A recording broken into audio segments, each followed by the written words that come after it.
आर'नाइ 5G YouTube channel नायगिरि लोगो नोंथांमोननिसिम दिनैनि गोदान भिडिअ'आव आरो फिन खेबसेबाव बरायफिनबाय।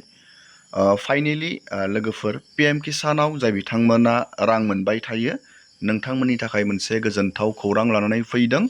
PM किसाननि 23 इनस्टलमेन्टनि फाइनाल डेट गभर्नमेन्टनिफ्राय एनाउन्स जाबाय। रां सोनाय 2000 बेनि आपडेटखौ आं नोंथांमोननो खोन्थाहरगोन आरो लोगोसे गोबाङानो जानो हागौ EKYC नि प्रब्लेमाव गोबाङानो रां मोनाखै आरो नोंथांमोना खोनादों जानो हागौ EKYC होआब्ला रां मोननाय नंला होननानै बा फार्मार आइडि गैयिफोरा रां मोननाय नंला होननानै आरो गोबांनियानो मोनखाबोबाय थानाय PM किसाननि राङा अकस्मात मानिबा जाहोनाव स्टप जादों। गोबांनियानो रांखौ मोननो हायाखै, रांखौ मोनबोबाय थादोंमोन नाथाय मानिबा जाहोनाव राङा दासिमबो बेंक एकाउन्टाव हाबाखै। जुदि नोंथाङा PM किसानाव गोदानै एप्लाइ खालामदों बा रां मोनबोबाय थायो, नोंथाङा नैबे एबारनि 22 इनस्टलमेन्टनि रांखौ बेंक एकाउन्टाव मोननो मा खालामनांगोन, मा प्रसेस खालामनांगोन आरो जाय बिथांमोना EKYC होदोंमोन नोंथांमोना नोंथांनि EKYCआ डन जादोंना जायाखै, नोंथाङा बोरैहाय चेक बानायगोन, बेफोर A to Z आपडेट आरो रां सोनायनि फाइनाल डेट बेखौ आं नोंथांमोननो दिनैनि नैबे भिडिअनि जोहै खोन्थाहरगोन। जुदि नोंथाङा इन्टारेस्टेड भिडिअखौ जोबजासे नायलांबाय थाबानो जाबाय आरो बेफोरबायदिनो गोदान गोदान आपडेट, डिटेल स्किम, डिजिटेल खौरां जुदि नोंथाङा नायनानै मोजां मोनो, चेनेलाव जुदि गोदान फैदों चेनेलखौ साबस्क्राइब खालामबानो जाबाय। दानिया नोंथाङा नैबे पर्टेलाव फैनांगोन, मेन अफिसियेल पर्टेल। बेयावनो नोंथांमोना गासैबो PM किसाननि डिटेल्स आपडेटफोरखौ नायनानै लानो हायो। दानिया जोङो गिबियावनो सावरायग्रोनि जाय बिथांमोना नेगासिनो दंमोन 2000 रां PM किसाननि 23 इनस्टलमेन्टनि रां, बेनि फाइनाल डेटआ रां सोनायनिया बबेयाव फैदों, नोंथाङा रांखौ माब्ला मोननो हागोन, दानिया जों बेखौ नायग्रोनि। नोंथाङा नैबेखौ नैबे अफिसियेल पर्टेलाव नुनाय नङा, मानो होनोब्ला नैबेयाव रां सोनायनि डेटखौ लिरनानै होखायो। नैबे 22 इनस्टलमेन्टखौ नैबे 13 मार्चआव हरनाय जादोंमोन गुवाहाटीनिफ्राय। दा नोंथांमोना 23 इनस्टलमेन्टखौ मोननो थांगासिनो दं। दानिया जोङो बेनि डेटखौ नायनि। दानिया नोंथाङा रां सोनायनि डेटखौ नायनो थाखाय नोंथाङा नैबे ससियेल मिडिया X नैबेयाव PM किसाननि बेयाव नोंथाङा इजियावनो फैनानै बिनि 23 इनस्टलमेन्टनि रां सोनायनि फाइनाल डेटखौ नुनो मोनगोन। नैबेयाव नोंथांमोना डेटखौ नुनो मोनदों। नैबे 20 जुन फैबाय थानाय नैबे मान्थनि 20 थारिख खालि नोंथांमोना रांखौ मोननो हागोन। नैबे 23 इनस्टलमेन्ट बेखिनि नैबे 23 इनस्टलमेन्ट बेखिनि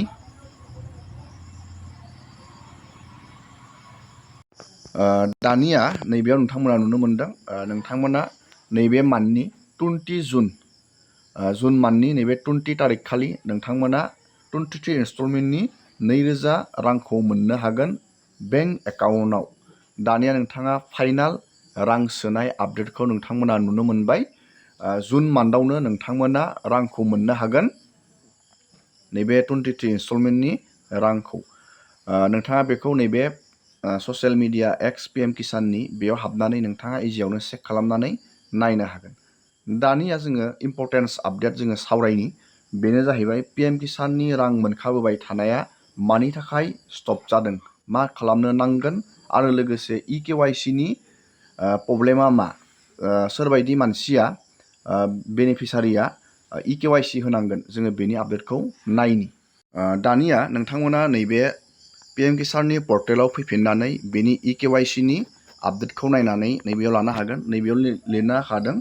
EKYC आ मेन्डेटरि होननानै लिरना होदों फर PM किसान रेजिस्टार फार्मार। नैबे OTP बेसिड जायो बेनि माबाया EKYC आ। नोंथाङा मबाइलनि जोहैबो हायो बा नोंथाङा खाथिनि नोंथांनि दखान सकफोराव थांनानै नैबे CSC सेन्टाराव थांनानै इजियावनो नोंथाङा बाय'मेट्रिक, नोंथाङा आखाइनि फिंगारप्रिन्ट होनानै नोंथाङा CSC सेन्टाराव थांनानै बे EKYC खौ बानायनानै लानो हायो। EKYC होनाया नोंथांनिया मेन्डेटरि। जुदि नोंथाङा EKYC खालामा नोंथांनि PM किसाना बेयो स्टप जागोन, रांखौ मोननाय नङा। मानो होनोब्ला EKYC खौ गभर्नमेन्टआ मेन्डेटरि खालामखायो नैबे PM किसाननि रां मोनबाय थानायाव। दानिया बे इकेवाइसिखौ गोदानफोरा होनांगोन ना बे मोनखाबोबाय थानाया बेयो जाहैबाय नोंथांमोना जुदि रां मोनबाय थादोंमोन नोंथांनि राङा मानिबा जाहोनाव प्रब्लेम जानानै रां हाबाखै नोंथाङा नोंथांनि इकेवाइसिखौ गिबियावनो चेक खालामग्रोनांगोन नोंथांनि इकेवाइसिया मानिबा जाहोनाव इनएक्टिभ जानानै दं नामा जायाखै नामा नोंथांनि इकेवाइसिया बेखौ नोंथाङा चेक खालामनो थाखाय नैबे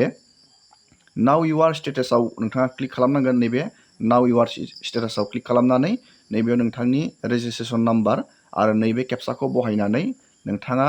अटिपि मोनसे नोंथांनि रेजिस्टार मबाइल नाम्बाराव फैगोन अटिपिखौ बहायनानै नोंथाङा इजियावनो नोंथांनि इकेवाइसिनि डिटेल्सखौ चेक खालामनानै नायनो हागोन जुदि नोंथाङा बेयाव इकेवाइसिखौ डान नुदों नोंथाङा इकेवाइसि बानायफिननो नाङा नोंथाङा बेयाव चेक खालामना नायबानो जाबाय गोबां इजि प्रसेस नोंथाङा बेयाव चेक खालामनानै नायनो हागोन नोंथांनि इकेवाइसिया जादोंना जायाखै जुदि जादों नोंथाङा बेखौ इकेवाइसिखौ बानायनो नाङा दानिया नोंथांमोना नैबेयाव मोनसे आपडेट खोथा हरबावनि जाय बिथांमोना गोदानै नोंथांमोना जुदि इकेवाइसि होबाय नोंथाङा नैबे स्टेटास अफ सेल्फ रेजिस्टार फार्माराव नोंथाङा क्लिक खालामनानै नोंथांनि इकेवाइसिया जादोंना जायाखै नैबेयाव नोंथांनि आधार नाम्बारखौ बहायनानै नैबेयाव मोनसे केप्सा नुदों नैबे केप्साखौ नैबे बक्सआव बहायनानै नैबे सार्चआव क्लिक खालामनाय लोगो लोगोनो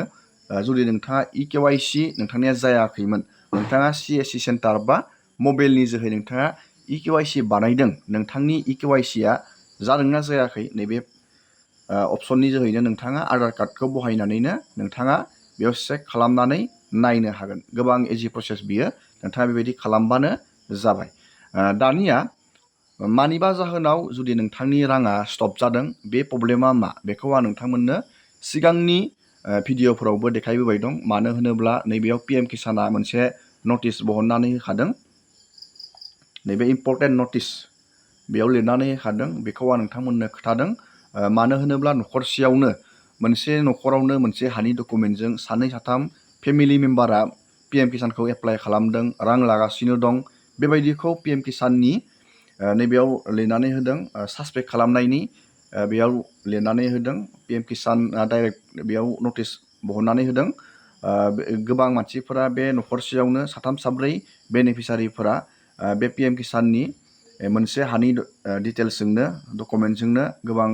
रां लागासिनो दं मोनसे न'आवनो साथाम साब्रै बेबायदि केसखौ बेयाव मिथिदों होननानै बुंदों बेनि जाहोनाव गोबांनियानो जुदि नोंथांनिया बेबायदि प्रब्लेमाव गोलैदों नोंथांनि राङा स्टप जानानै दं